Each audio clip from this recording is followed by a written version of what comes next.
Sir Pidia mula sa Barangay Lamaan, Amods, Coronel.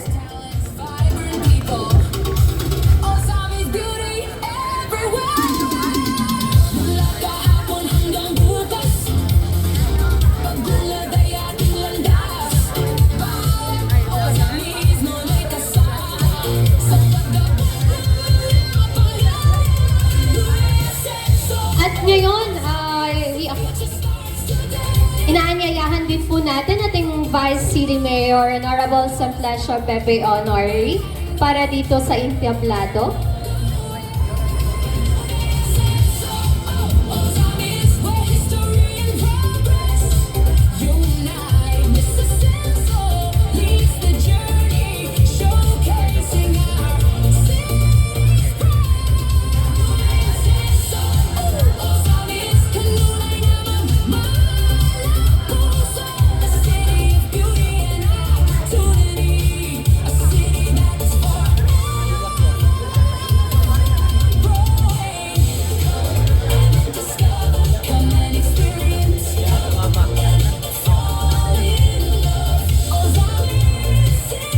Pangatlong makakatanggap ng purchase ay walang iba na nagmula sa Barangay Cavite, Reynaldo R. Forte.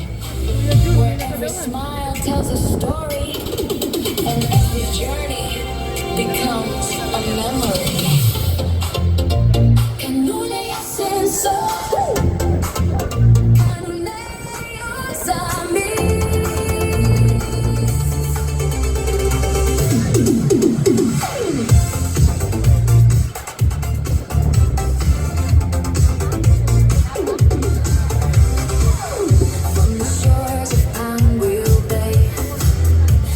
Maaari po bang iniimbitahan po namin ang ating mga PWD, mga kapatid natin, na pumunta dito sa entablado para sa photo opportunity kasama ang ating mga lokal na opisyal ng Ozami City.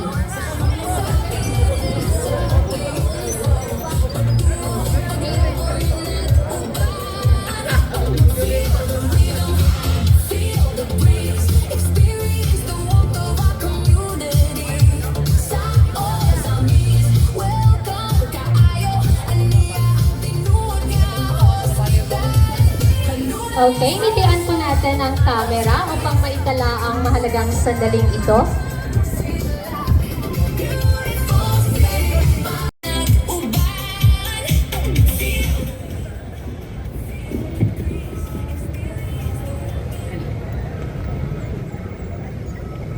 Mga minamahal kong kababayan, lalo na ang ating mga persons with disabilities, mga pamilya at mga katuwang sa serbisyo, andito po ang ating mga opisyal ng Sangguniang Panglungsod na pinamumunuan ng ating BC Alcalde, Kagalang-galang Simplicia Bebineri.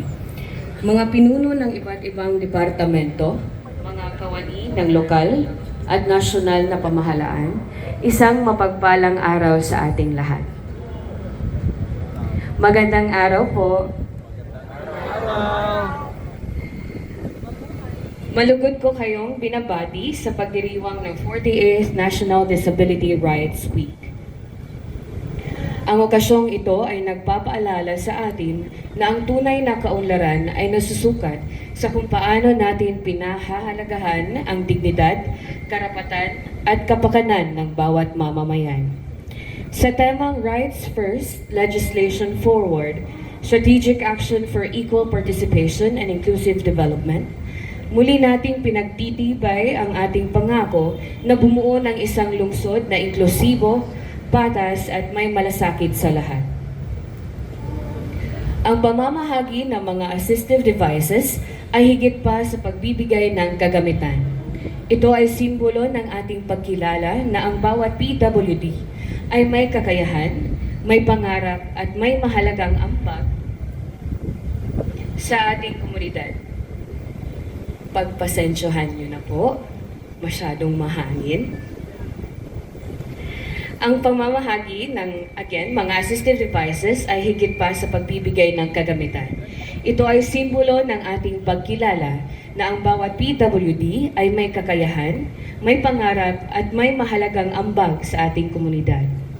Bilang inyong pamahalang lungsod, patuloy nating isusulong ang mga programang nagbibigay ng pantay na pagkakataon sa edukasyon, kabuhayan, kalusugan at iba pang pangunahing serbisyo upang matiyak na walang ozamisnon ang maiiwan. Taos-puso rin akong nagpapasalamat sa ama ng lalawigan ng Misamis Occidental, Gobernador Henry Sevilla Wamenal, kinatawan ng Asenso Pinoy Party List Representative, Congressman Attorney Henry Indy F. Wamenal Jr., kinatawan ng Segundo Distrito, Congressman Sancho Fernando Ando Wamenal, sa ating Persons with Disability Affairs Office, City Social Welfare and Development Office, DILG, Federation of PWDs, at sa lahat ng ating mga katuwang na walang sawang nagsusulong ng kapakanan ng ating mga kababayang may kapansanan. Tulad ng sinabi ni Apolinario Mabini, ang tao ay hindi dakila dahil sa kanyang kalagayan, kundi dahil sa kanyang dangal, prinsipyo, at paglilingkod sa kapwa. At bilang gabay sa ating paglilingkod, lagi nating isaisip ang diwa ng makataong pamamahala. Ang tunay na diwa ng batas ay ang higit na pangalagaan at bigyan ng pagkakataon ang mga higit na nangangailangan sa ating lipunan. Patuloy nating itataguyod ang isang Ozamis na inklusibo, makatao at nagbibigay ng pantay na oportunidad para sa lahat. Sapagkat ang isang lungsod ay tunay na maunlad kung walang naiiwan at bawat mamamayan ay may pagkakataong umunlad.